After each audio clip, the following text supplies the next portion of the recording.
আসসালামু আলাইকুম রহমতুল্লাহি ওবারাকাতু। প্রিয় দিনী ভাই বোন বোনেরা, আজকে আমরা জাদুটোনা সম্পর্কে আলোচনা করব যে জাদু কত প্রকার, অর্থাৎ জাদু কোন কোন প্রকার মানুষের উপর প্রয়োগ করা হয়, কিভাবে ক্ষতি করা হয়, এবং এই প্রকারের ভিতরে একটা প্রকার রয়েছে যে তাবিজ পুঁতে বা বাড়ির আশেপাশে তাবিজ গেড়ে সেই পরিবারের ক্ষতি করার চেষ্টা করে। তো এটা কি দিয়ে তৈরি করে তারা, এবং এই তাবিজ যদি কারো বাড়ির আশেপাশে থাকে সেই বাড়ির লোকদের কি কি ক্ষতি হতে পারে, এমন কয়েকটি আলামত আজকে আমরা তুলে ধরব, যাতে করে আপনারা এই তাবিজগুলো নষ্ট করতে পারেন। কিভাবে নষ্ট করবেন সেটাও বলে দিব। পাশাপাশি এই আলামতগুলো বুঝবেন যে এই আলামতগুলো যদি আপনাদের ভিতরে পাওয়া যায়, নিঃসন্দেহে আপনার বাড়িতে, আপনার ঘরের মধ্যে অথবা আপনার ঘরের আশেপাশে তাবিজ পুঁতে রেখেছে, যাতে করে আপনারা ক্ষতির মুখে পড়ে যান। তো জাদুটোনা মানুষ কিভাবে করে, কত প্রকার জাদুটোনা? জাদুটোনা মূলত 5 প্রকার। একটা হচ্ছে সর্বোচ্চ লেভেলের যেটা, সেটা হচ্ছে বান মারা, অর্থাৎ মানুষকে হত্যা করার উদ্দেশ্যে জাদুটোনা করে থাকে। যেমন কোনো একটা মাটি দিয়ে পুতুল তৈরি করে, অথবা দোকান থেকে কোনো একটা মানুষের মতো পুতুল কিনে আনে, প্লাস্টিকের হতে পারে, কাপড়ের হতে পারে, অথবা একটা লেবুর ভিতরে সুই গেঁথে দেয়। এটা এতটা ভয়াবহ যে এটা মূলত মানুষকে হত্যা করার উদ্দেশ্যেই নির্দিষ্ট কোনো একটা ব্যক্তিকে, এটা পুরো পরিবারকে না, নির্দিষ্ট কোনো একটা ব্যক্তিকে যদি হত্যা করতে চায় জাদুটোনার মাধ্যমে, তাহলে এই বানমারার ওরা প্রয়োগ করে, বানমারার জাদুটা ওরা প্রয়োগ করে। সেটা ওই ব্যক্তির যে কোনো কিছু নিয়ে এরপরে ওরা যেভাবে কুফরি কালামের মাধ্যমে এগুলো তৈরি করে, এরপরে সেটা সুই গেঁথে দেয়। ধরে নিন এই যে একটা মানুষের আকৃতি বা একটা পুতুল যদি মানুষের মাথার উপরে সুই গেঁথে দেয়, তাহলে ওই যেই ব্যক্তির নামে এই জাদু করা হয় তার মাথায় আঘাত লাগে। যদি বুকের উপরে বা এই আশেপাশে সুই গেঁথে দেয় পুতুলের, তাহলে তার সেখানে আঘাত লাগে।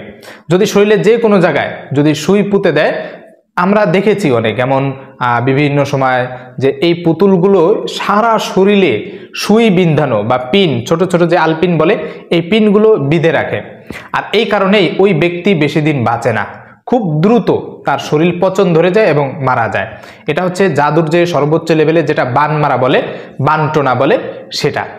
এরপরে চালান জিনের মাধ্যমে মানুষকে ক্ষতি করার চেষ্টা করে। সে পৃথিবীর যে প্রান্তেই থাকুক, যদি ওই ব্যক্তির উদ্দেশ্যে চালান জিন ছেড়ে দেয়, অটো চালান করে দেয়, সেই জিন ওই ব্যক্তি বদজিন চালান করে দেয়, সেই ব্যক্তি পৃথিবীর যে কোনো প্রান্তেই থাকুক এই চালান জিনের ক্ষতির মুখে পড়ে যায়। তাকে, তার পরিবারকে সার্বক্ষণিক নজরে রাখে, এবং এর ফলে সেই ব্যক্তি বা ওই পরিবার বিভিন্ন যে সমস্ত ক্ষতি রয়েছে এই ক্ষতির মধ্যে পড়ে যায়। এরপরে কেউ অসুস্থ হয়ে যায়, কেউ রিজিক বন্ধ হয়ে যায়, বা বিভিন্ন পদ্ধতিতে তাকে জাদু করা হয় চালান জিনের মাধ্যমে। এরপরে কোনো ব্যক্তিকে যদি আরও ভয়ঙ্করভাবে ক্ষতি করার উদ্দেশ্যে জাদু করে, তাহলে সেই ব্যক্তির ব্যবহৃত জিনিস হতে পারে, অথবা হাতে পায়ের নখ, চুল বা মাথা আশ্রয় যে চিরুনি, এইগুলো দিয়ে তাকে জাদুটোনা করতে পারে। এরপরে আরও যে একটা পদ্ধতি, সেটা হচ্ছে পেটে খাওয়ানো জাদু, অর্থাৎ কোনো নির্দিষ্ট ব্যক্তিকে যদি অসুস্থ করে তিলে তিলে তিলে তিলে যদি মারতে চায় অথবা অসুস্থ করে দেয়, তাহলে সেই ক্ষেত্রে তাকে খাবারের সাথে কোনো একটা কিছু, ওদের যে জাদুর যেই জিনিস আসবাবপত্র আছে সামান্য কিছু, দেখা যায় ওনার চুলও হতে পারে বা অন্য কিছু নিয়ে একটা ছোট্ট পুটুলি তৈরি করে, এগুলো দিয়ে খাবারের ভিতরে মিক্স করে দেয়। সে পেটে গেলে ওইটা আর পচে না। এটা বৈজ্ঞানিক ভাষাও দেখা গেছে, ডাক্তারের পরীক্ষা দেখা গেছে যে পেটের ভিতরে এগুলো যদি যায়, চুল জিনিসটা এটা কিন্তু পচে না। বিশেষ করে ওরা চুলটা দিয়ে জাদু করার চেষ্টা করে, পেটে খাওয়ানো জাদু। আর এগুলো যদি সঠিকভাবে সঠিক সময় যদি এগুলো পেট থেকে বের না করা হয়, তাহলে ধীরে ধীরে এই ব্যক্তি অসুস্থ হয়ে মারা যায়। এরপরে হচ্ছে সারাক্ষণ অসুস্থ রাখার জন্য তাবিজ পুঁতে রাখে। এটা আপনার আসবাবপত্র দিয়ে বা ব্যবহৃত জিনিস দিয়ে তাবিজ তৈরি করে।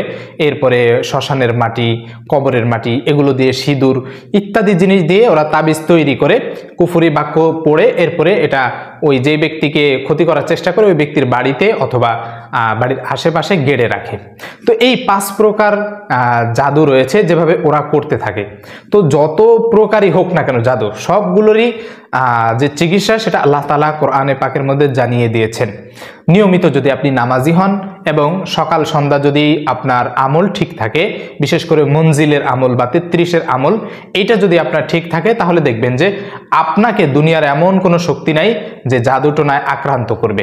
আমাদের সমাজে আমল করার মানুষের বড়ই অভাব। 5 ওয়াক্ত নামাজই ঠিক মতো পড়েন না, তাহলে আমল করবে কখন? আর এই কারণেই মূলত এই জাদুটোনাগুলো আমাদের পেয়ে বসে। আমরা সকাল সন্ধ্যা সূরা ইখলাস, ফালাক, নাস 3 বার, আয়াতুল কুরসি 1 বার, এরপর আরও যে দোয়া রয়েছে এগুলো পড়ে শরীর বন্ধ দেই, কিন্তু দেখা যায় যে আরও যে কঠিনভাবে আমল করা দরকার সেই আমলগুলো থেকে আমরা বিরত থাকি। এজন্য এই কঠিন আমলগুলো আমাদের নিয়মিত করা দরকার।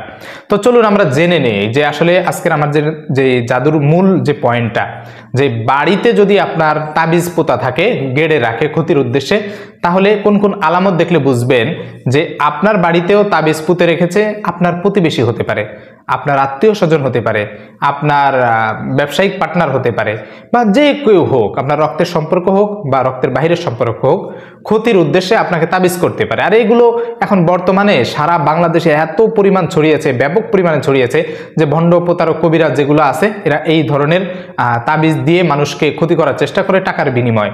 এজন্য আমাদের সাবধান হতে হবে। তো আমরা কয়েকটা আলামত জেনে নেই। সেই আলামতের ভিতরে 1 নম্বর আলামত হচ্ছে, যদি কারোর বাড়িতে তাবিজ পুঁতে রাখে তাহলে সেই ঘরের ভিতরে সেই ব্যক্তিদের একটা যে কোনো নির্দিষ্ট কোনো একটা ব্যক্তি অসুস্থ থাকে। যদি ওরা একজনের নাম দিয়ে করে তাহলে সেই ব্যক্তি অসুস্থ থাকবে সারাক্ষণ, অর্থাৎ 1 মাস অসুস্থ, 1 সপ্তাহ সুস্থ হলে আবার দেখা যায় 1 মাস অসুস্থ বা 15 দিন অসুস্থ, এইভাবে দীর্ঘ সময় অসুস্থ থাকে। এরপরে দেখা যায় যে ওই ঘরের ভিতরে যদি কেউ বসবাস করে অশান্তি লাগে, ঘরে মন টেকে না, বাইরে গেলে আবার সব ঠিকঠাক হয়ে যায় এমন মনে হয়। এরপরে দেখা যায় যে আরো একটা আলামত, সেটা হচ্ছে স্বামী স্ত্রীর ভিতরে দেখা যায় বাহিরে স্বামী স্ত্রী সুন্দরভাবে ঘুরতে আছে, সব ঠিকঠাক আছে, ঘরের ভিতরে আসলেই কোনো কারণ ছাড়া স্বামী স্ত্রীর দ্বন্দ্ব লেগে যায়, ঝগড়া লেগে যায়। এটাও এই তাবিজ পুঁতে রাখার কারণে, মূলত বিচ্ছেদের কারণে, বিচ্ছেদ ঘটানোর জন্য এই তাবিজ পুঁতে রাখে বা এই জাদুটোনা করে থাকে।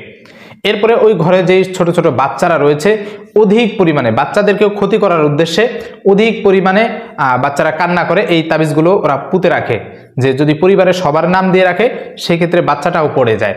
আর এই কারণেই ওই বাচ্চাটাও দেখা যায় যে এই জাদুটোনায় আক্রান্ত হয়ে যায় এবং দিন নাই রাত নাই সমানে কাঁদতেই থাকে।